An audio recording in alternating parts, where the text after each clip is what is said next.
Hello everyone, it's Shel from Paper Octio Studio, and today's day 20 of the month-long November 2017 challenge called Art Journal Habit 2017. That's what the hashtag.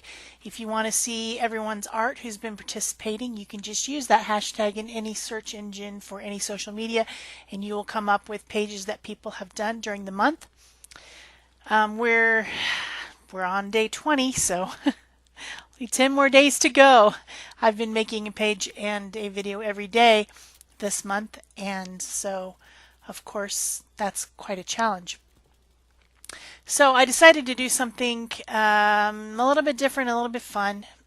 Today I am putting on some old dictionary paper, and the reason that I picked this particular page is it says throwback on it, and I thought that was like kind of what inspired the drawing that I did was by the way, the prompt today is phone.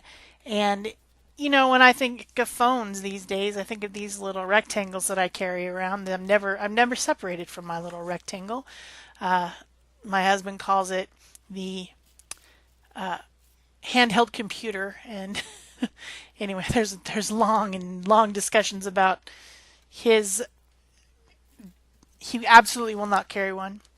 I would like to get rid of our landline and just have all cell phones, because all I get on the landline is stupid, solicitation calls and robot calls and stuff. But anyway, I carry this thing all around all the time, and it's such a big difference between the past and now as to what kind of information you can access and what our device looks like and how small it is and how portable it is, and you can just put it in your pocket.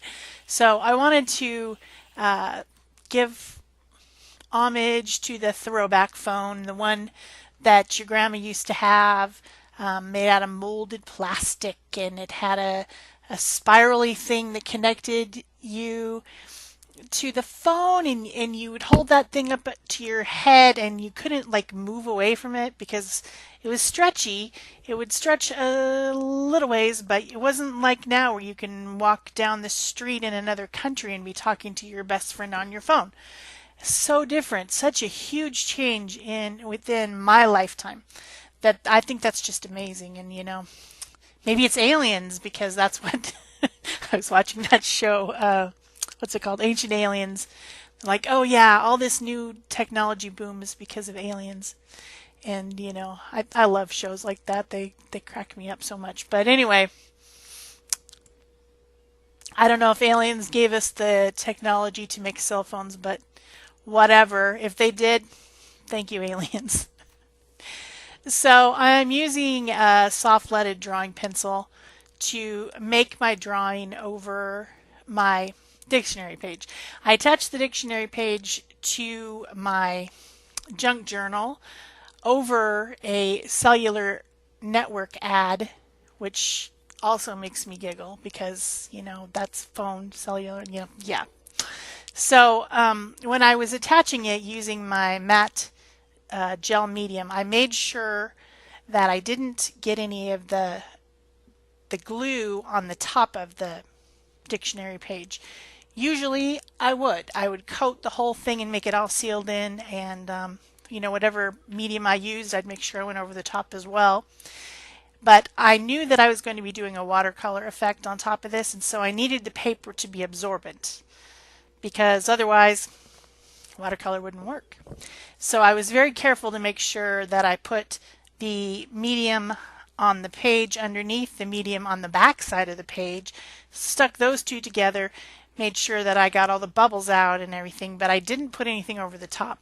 Then I went around and kind of grunged up the edges of the paper using some potting soil archival ink, that is a non-water soluble ink. And then now I'm making my drawing. I'm using my small metal ruler some to make some fairly straight lines, but in the end I will be not, and when I go over them with the black, I won't be using the ruler, so it will make them seem more curvy and natural if I do it by hand. I don't want the drawing to look super precise. I'm going to be using this special type of a marker that it's called an elegant writer, and The interesting thing that it does, this particular marker, which I think they were designed for calligraphy originally, but I think it was Catherine Coates, CC's Creations from YouTube, that discovered that if you get them wet, they do this really crazy thing where they bleed out into the paper in colors. So instead of just having black and gray, it bleeds out into pinks and teal colors and purples, which makes the pen very unique and different. And I first learned about it a few years ago, and I messed around a little bit, but I didn't really use it that much. So my technique is not perfect on this, but CC from CC's Creations actually has a class about using the Elegant Writer and watercolor together. I will try to remember to put a link to her, I guess maybe website, or maybe it's like a site where you can take classes. I don't know. Anyway, I'll try to find it and put a link if I can below to that Elegant Writer and watercolor class, because it's pretty interesting. What she does, she's really, really good at watercolor and makes interesting stuff with the Elegant Writer. She also, I just use the black Elegant Writer. You can see that I'm using it now. But she also does things with the blue and the red and the green. I have two black. Originally I got just the black one, and it's kind of a chisel tip like a calligraphy pen. And you'll see me using that one in a minute. And then I bought a set that had the red, green, blue, and black together. And this is more of a bullet tip. I end up using the chisel tip to kind of make some wider lines in areas, you know, varying line width when you're doing illustration makes it more interesting. And then I also write in kind of a calligraphy way at the bottom of the page. I write phone in a minute at some point. Now I'm making some thicker lines by using that chisel tip sideways so that it makes a wide line. Well, not that wide because it's not a big chisel, but you get the idea.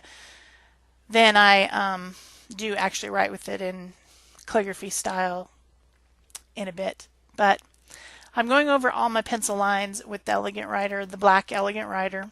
And then once I'm done with that, I'm getting out a good quality watercolor brush. This is my Urect. I don't know how you can even say that word. It's URECT is the brand, and this is a synthetic red sable, and it's a size 4. It's just a very thirsty brush. You want to have a brush that can hold a lot of water when you're doing this. However, my technique is not great, and up here in the upper left, what you need to do is to keep inside. How can I explain it? You need to keep inside the image that you're trying to color in, sort of, and just barely touch the edge of your brush right along the line to draw out the color from the black. And if you go over the line, like I did in this upper left area at first when I had too much water on my brush, then the whole thing will bleed out like a big splotch. So you're trying to touch the inside of the line and keep your water on the inside of the image that you're coloring, if you can. So I didn't do it perfectly. I have not done this technique very many times, like maybe one other time ever. So I wasn't precise. I had to kind of clean that up a little bit. Generally, when you're trying to lift watercolor, you get the area that you want to lift wet, and then you press a paper towel or something on it and suck it up, trying to remove color. It was not an easy thing to do. And with this pen, it doesn't really remove. It seems to stain. It doesn't really remove particularly well. But I did try to remove some in that little area. Before I did that, though, I wanted to enhance the colors. On the video, I mean, for one thing, it takes time for these interesting colors to bleed out, the teal and the purplish, pinkish colors to bleed out. Also, we're too far away from it in the video, even though I have the video zoomed in. Still, you can't see them that much, but you'll be able to see them in the photos at the end, how it bled out into interesting colors. But I wanted to enhance the colors a little bit, so I'm using teal, bright green, and eventually real warm purple from my Sakura Koi watercolor set to just enhance it, to just, fill it in a little bit. Oh, and I do use the black a little bit to make some more dark on the dial of the phone. Yeah, if you're real young and you've never seen or used a phone like this, there are kids out there who've probably never seen one. You put your finger in that dial-y thing, and then you dial it down. Like, put your finger in the 3, then you dial it down to that little stopper thing there, that little triangular shape that stops your finger. So it goes click, click, click, click, and then you put it into the 9, click, click, click, click. Then you put it in the 7. Whatever ones. It was an interesting thing. It's very different than what we have now. Something that's going away. It's a throwback. Going away, antique. I'm sure that a molded plastic phone like this would be an antique at this point. It's kind of funny, isn't it? I apparently must be an antique because my grandma had one just like this. It wasn't blue though, it was olive green. So here I'm writing with the chisel tip in kind of a calligraphy style, fatter, thinner, by using the chisel at an angle. I write the word phone. Then this is where I'm trying to clean up that blotchy area where the water got out of control. I'm trying to lift it. It's not working.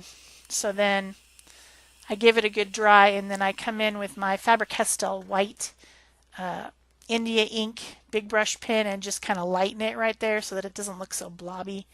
And then I use that same pen and just add some highlights here and there, some real subtle highlights to kind of make the plastic look a little bit more molded looking.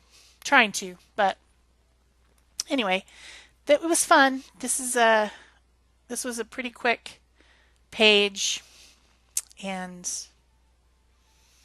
just kind of fun. I don't know. Didn't have any really great ideas for this prompt. I try to come up with ideas every day. So then I do bleed out one side of the letters too to kind of give them some dimension. And in the close-ups at the end, you can see where those have bled out to be the purples and pinks I was talking about. So I hope you've enjoyed this video. If you have, please remember to give me a thumbs up. Leave me a comment so I know that you were here. Subscribe if you haven't already. Turn on your notification bell and share if you want to. That's it for me for day 20 of #ArtJournalHabit 2017. Bye-bye.